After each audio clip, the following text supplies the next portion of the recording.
Now, final score with Troy Lynch on Fox 16. Who's ready to go bowling? Welcome on into the final score. I'm the guy who does most of the talking, Troy Lynch. But come on, first time Arkansas is heading to a bowl game since 2016. Well, last year kind of counts, but COVID canceled it. But Mississippi State came to the Hill and they won the last 3 games up in Fayetteville. But the Hogs had other plans. The first half ended with Arkansas on top 13-7 and a hog pen full of penalties. But the second half is where the fun really began. Will Rogers deciding it's time to take the lead. Slips a touchdown to Ra Thomas. Bulldogs on top 14-13 in the third. Then we got to show you this. Arkansas kicker Cam Little lining up for a career-high attempt of 51 yards. He already made one from 46 and 48 yards out. Nails it. He was 3 for 4 on the day, and he was pumped up for a new career high. Gets knocked down a little bit there. Arkansas back in front by 2, but Treylon Burks strikes to start the fourth. An easy slant to the best wide receiver in the SEC. Burks for 14. 9th touchdown of the season for him. Hogs are up 23-14. Now this next play perplexes me. Hogs send 3, and Rogers somehow gets past 3, maybe 4 Arkansas defenders. Ra Thomas says, ta-da, 37-yard strike. We got a 2-point ball game again. But don't blink, 2.5 left, and the Bulldogs are in the red zone. Rogers looking for his treasure map, and X marks the spot. Jaquarius marks with an easy TD to take the 5-point lead, but have no fear. Arkansas on the 4-yard line with 29 seconds left. The O-line parts the Red Seas, or should I say White Seas, for Dominique Johnson, his second score of the game. He'd also get the 2-pointer. Arkansas up by 3, but it's not over. Mississippi State has 21 seconds to get into field goal range to tie it. Rogers connects with Austin Williams for 18 yards. 2 seconds are left. Bulldogs have a 40-yard field goal attempt to send this baby to OT, and it's no good. Mississippi State's backup kicker misses it. Arkansas wins it. Final score 31-28. Arkansas wins its second conference game of the year and makes them eligible to go bowling. We didn't just win the Super Bowl, but it feels like it, and we're bowl eligible, and very, very, very excited to have. To know that we're going to play in December or January. We've been on the backside of that too many times. So for it to go our way today, extremely excited.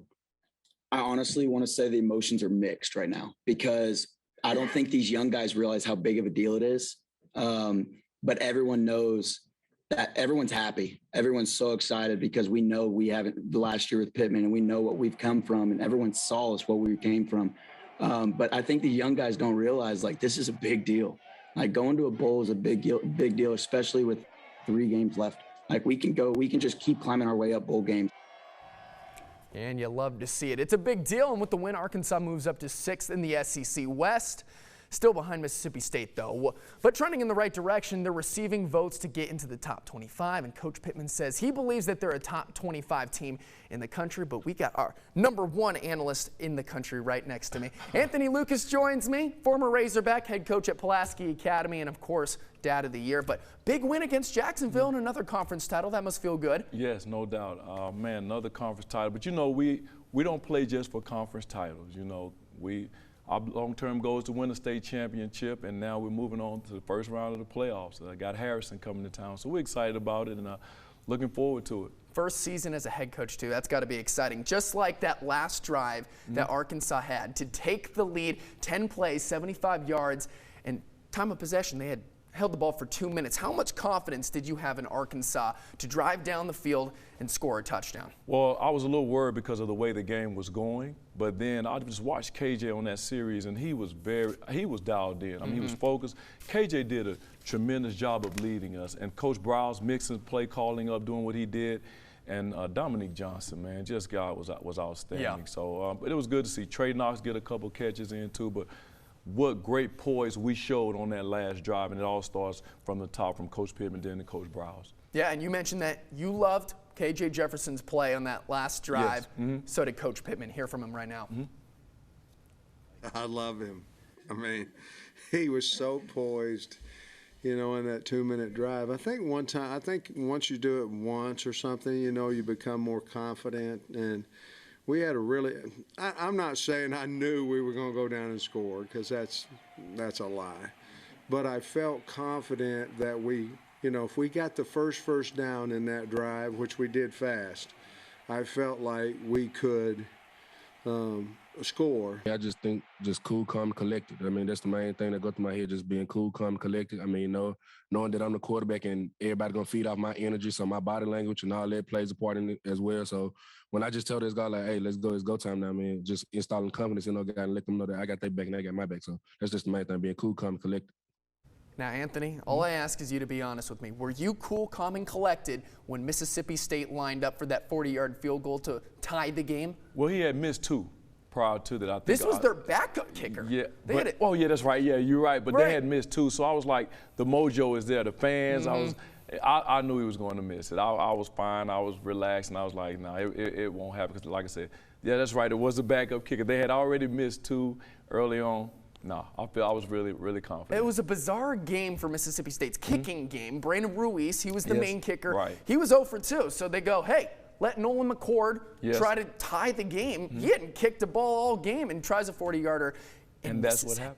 And that's what happens. You get a guy in there late like that with a lot of pressure. Would you have done that? Would you put the backup kicker in? No, I probably would have kept the first guy in and just say, hey, this one's big. Let's dial in and let's make this kick. But I knew they were. If it would have been him or whoever, I don't think they were going to make that. Yeah, so. The best part of Pittman's press conference after the game was when he was asked if he thought that they were going to make the field goal and take it. Listen to this. Oh, I knew they was going to miss it.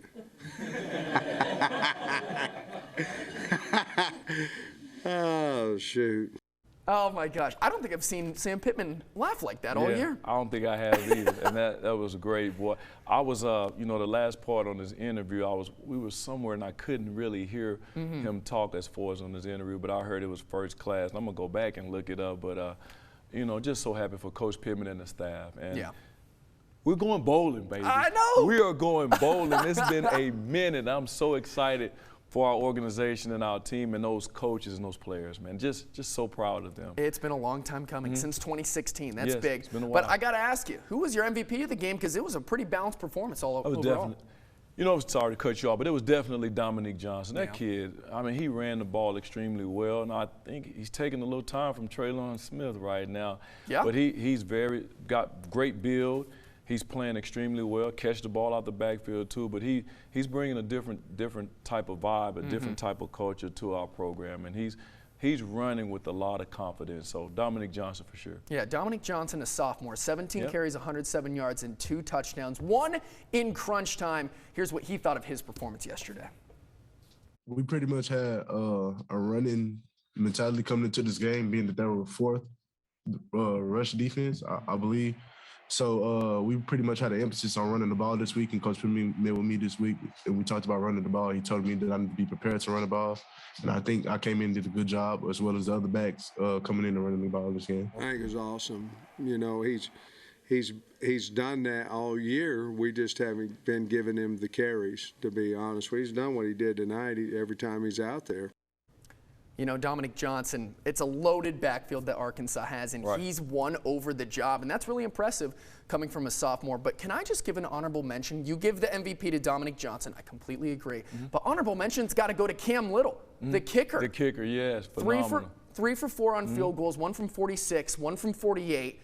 And then the 51 career-high yard field goal, that was in the 3rd quarter. Yes. He was on fire. Little is not so little. No. Little got a big leg. Exactly. Yes, no doubt. I'm so happy. When I saw that, I was like, wow. That little's big. He played big. When you see him celebrate, I think it just fires the whole team up, too. They kind of feed off of that a little bit. Question, do you get a little worried where you do see kickers go up and try to high-five guys? They come down wrong and may pop an ACL, then he got knocked down. So. But I'm just happy for Cam, and hopefully we can continue on, and because we never know when we're going to need him again. He's too valuable to get hurt, in my opinion. But you know what? The best athlete of the week, I'm going to give it to Miss Lucas. Yes, we saw her on the soccer field today, scoring at not just 1 goal, but 2. Cassie had a pretty good day today, huh? Yeah, she had a good day. She plays hard. I mean, she's always encouraging. Wow. Awesome. Thank you. You get me choked up, man. Dad of the year right here. You could hear him. You couldn't hear it right there, But Anthony was the loudest person on the sideline. It was really awesome to see. That's our girl. Now she yeah. gets the athleticism from the dad or the mom. I'm going to say both, because if I say myself, my wife is going to kill me. But she's very athletic, and she has fun, so I'm just so grateful for that. Thank you for doing that. Absolutely. We have so much fun whenever you come on the show, so thank you again. But when we come back, we're looking into the future. Arkansas heads down to Death Valley next week for the Golden Boot. We're going to talk all about LSU when we return. You're watching Final Score on Fox 16. You're watching Final Score on Fox 16. Shock the world here. Johnson pressured, flag down, lofted to the end zone, jump ball by everybody. It's batted down. Wow, what a game this was. Here are the next two Arkansas opponents, and no, I'm not talking about the refs. Arkansas has number 3 Alabama in 2 weeks, but they take a trip to Louisiana next Saturday for the Golden Boot. Now, LSU is not ranked, and the Tigers' 4-5 overall record isn't intimidating anybody. However, they played a top 3 team in the country extremely well yesterday. Now, I can sense through the force what you're thinking. Alabama isn't as dominant over as they normally are the last few years, but I completely agree with you. However, LSU can surprise you. The SEC is very confusing right now, and the Tigers only lost to Alabama by 6, Auburn by 5, and also took down Mississippi State by 3. So this is a solid team that is pretty evenly matched with the Hogs. The Tigers, they need 2 more wins to go to a bowl game, and they only have 3 games to do it. So you know LSU is going to be motivated and really wanting that boot next Saturday. You know, in other college football news, Arkansas State got crushed in their homecoming game. A 48-17 or 14 loss at home against Appalachian State. The Red Wolves had less than 200 total yards of offense and only 58 in the second half. That's ridiculously bad. Quarterback Lane Hatcher threw for only 137 yards, 2 touchdowns, and 3 picks. 2 of them were pick sixes. That's 8 straight losses for head coach Butch Jones and company, with a game on the road against Louisiana Monroe next week. Like Coach Jones told us in the locker room, you have to stop losing the game before you can win the game. That's first and foremost. We definitely have to stop beating ourselves, because the way I see it, everybody on our schedule, nobody has been physically or ability, like athletic ability, better than us. We just keep shooting ourselves in the foot with penalties, missed assignments, execution, and a whole bunch of losses. But you know, UCA had a much better homecoming against NAIA opponent Texas Wesleyan. All 3 touchdowns you're going to see came from the first quarter. First one, it was Braylon Smith to DePius and Lowe. Bada bing, bada boom. It's 7-0 Bears. But the first offensive play for the Rams, DeAndre Lamont. Yeah, I'll take that. Picks off the Rams on the 14-yard line. That's the first defensive play of the game. 2 plays later, the forecast didn't predict hail in Conway, but that's what you get. 2-yard touchdown for the all-star freshie Darius Hale. It's 14-0 Bears. Same score, 2.5 left in the first quarter. Smith says, let's get rolling in the deep. Tyler Hudson isn't chasing pavements, but touchdowns. Instead, it's a 93-yard TD. And on this play, Hudson became the UCA all-time leading career yards holder in receiving yards. Previously at 2,828 yards, and he's only played 3 seasons. No wonder Coach Brown thinks he'll play in the NFL. UCA wins its 3rd straight. Final score of this one, 63-3 over Texas Wesleyan. Wow, what a game for them. Nathan Brown has the UCA Bears rolling right now. First time all season they've been over 500.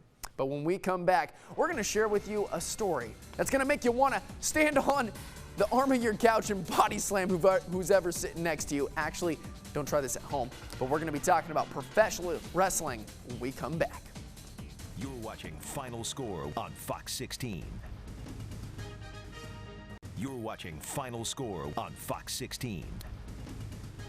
There's one sport that's taken center stage, or should I say center ring, in Arkansas, and I'm talking about professional wrestling. I wanted to learn how to bring the smackdown myself, and I found Bumps and Bruises Pro Wrestling Academy 501 here in town, and they're doing much more than just training wrestlers. What's up, Sherwood, Arkansas? Can you smell what Little Rock is cooking? Some might say it's fake, but it sure is fun. We have the lights, we have fog machines, we have grown people throwing themselves. We have slightly less than grown people throwing other people.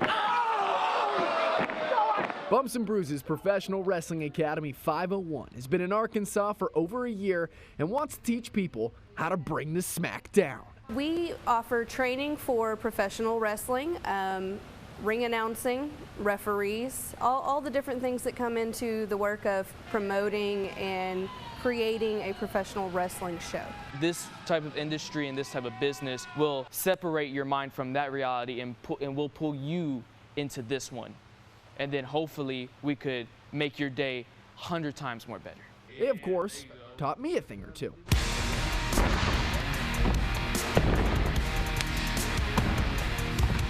Oh gosh, you're strong.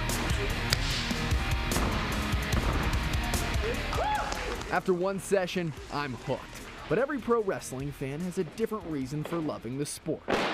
Whenever I was like a little baby, right? Every Monday night, they get a pizza or whatever, and we would be watching Monday Night Raw, and anytime John Cena's music would come on, my dad would pick me up and kind of dance me around with the music. Buff dudes who are kind of hot, and it's like a dude soap opera. So why not? There's stories, there's character development. It's a whole production. Jessica Maldonado is the owner of Bumps and Bruises 501, which is the second location of the chain. Her son AJ used to drive 5 hours to the other location in Carlton, Texas twice a month just to train.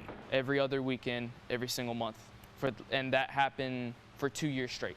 That's where they met Sir Mo, the director of the first location. Sir Mo gave me my first ever tryout. He tried killing me, but he couldn't. I got my first ever tryout, and sure enough, he said to my mom and my dad, "What's the plan?" That led them to their facility in Sherwood. However, they're not trying to just put on a show, but also impact lives. I've always wanted to be a millionaire. And so I said, if I can't make $1 million, I'll save 1 million kids. We want to go out there and we want to, promote anti-bullying campaigns with Sir Mo. We go out, we tell a story about how it's better when you work together, provide a safe environment and direction. I give to you Sir Mo. You know the Undertaker's in trouble. Sir Mo has been in the pro wrestling business for over 30 years. During that time, he's also gotten 2 degrees, a real estate license, and owned a trucking company. However, pro wrestling is one thing in particular to Sir Mo. I say it's necessary. There's a need to get people who have nothing else to do, something to do. And for me, I know professional wrestling.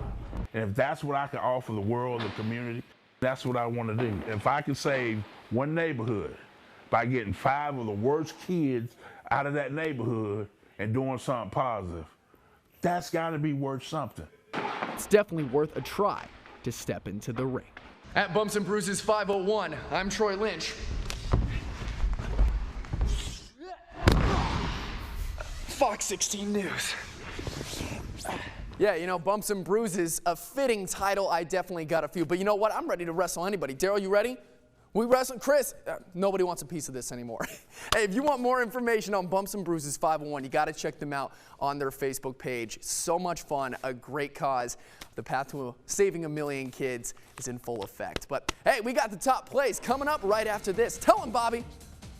What's up, guys? This is NBA champion Bobby Portis, and you're watching The Final Score. Holiday double team finds Portis. Portis hesitates, now drive, gets inside and finishes. Bobby Portis once again. Bobby. You're watching Final Score on Fox 16. We've got a way too early Christmas present for you. I know, it's early November, but let's get in the holiday spirit with the top plays of the week. Number 5, UCA versus Texas Wesleyan. First play of the day for the Rams, and DeAndre Lamont says, finders keepers. Picked off the Rams on the 14-yard line. That wide receiver was smothered more than buttered biscuits on Thanksgiving. The Bears only let up 153 receiving yards the whole entire game, and they only gave up -3 rushing yards. The defense actually gained rushing yards. That's weird to think about. Yeah, it was a blowout, 63-3. UCA wins. Hey, we're going to the hill for number 4, Mississippi State, Arkansas. If you have the option to run full speed into a brick wall or Grant Morgan, here's some advice. choose the brick wall. Morgan punishing Jaquarius Marks. Yeah, it's going to leave a mark. I'll see myself out now. Morgan had 7 tackles and an interception in yesterday's win. Number 3, easily the longest play in the top 5. UCA's Braylon Smith bombs away. Tyler Hudson there to grab it, and no one is there to grab him. 93 yards to the house. Hudson became UCA's receiving yards leader on this play, but the best part is right here. Hey, go ahead, take a load off. Hey, high five. That's what you get. You got called for unsportsmanlike conduct. I think it's worth it. Hudson had 5 receptions for 178 yards and 2 touchdowns. Hopefully he's watching this on the couch right now. It was the last week of the high school football regular season. The Battle of Hot Springs and some trickery. Lakeside perfectly executing the hook and lateral. The sophomore Razorback commit Braylon Russell has so much space, astronauts are jealous. Doing this in high school football, watch. Nah, you take it. This is just flat out ridiculous. Sharing is caring, kids. Lakeside wins it 48-29. For the best play of the week, number 1 Bryant down to number 2 Conway by 5 points. 30 seconds left in this one. Carson Burnett finding nobody, rolls out, and this is for the win. Mike Torian Singleton comes down with it. Bryant takes the lead by 1. Singleton would also get the 2-pointer to increase the lead to 3, and that's how much the Hornets would win by. Final score this one 32-29. The first time the Bryant Hornets took the lead, and it was at the very last second, and it was to win a 7A Central title. Huge. That makes it 39 straight wins against Arkansas teams for the Hornets. Next up is the postseason, and I kind of smell a 4-peat. Insane. That's too much. We're getting ahead of ourselves. But we're almost out of time, but college basketball starts this week, and we're pumped up. We also have another great episode of In Depth with Graham Bensinger to get you even more pumped up for it. Hey, Graham. Hey, Troy. This week we're in North Carolina with Roy Williams. Dog. He can't even say it, boy. The basketball legend opens up about retirement. I think I made a couple of mistakes in 2 big games. And his difficult upbringing. You're in some tough spots. Plus, we take a tour around campus and head to a football game. I want to beat those guys really bad. All that's coming up next on In Depth right here on Fox 16. Something tells me that Eric Musselman would be a good episode for In Depth. Just put that on your calendar, Graham. Hey, that's going to do it for us tonight. Thanks so much for hanging out with us. Chris, Daryl, everybody in production says goodbye. Do we have a production cam? Hey, guys! Yeah, they say goodbye. Thanks so much for hanging out with us tonight on The Final Score. We'll see you next week. You have a great time tonight.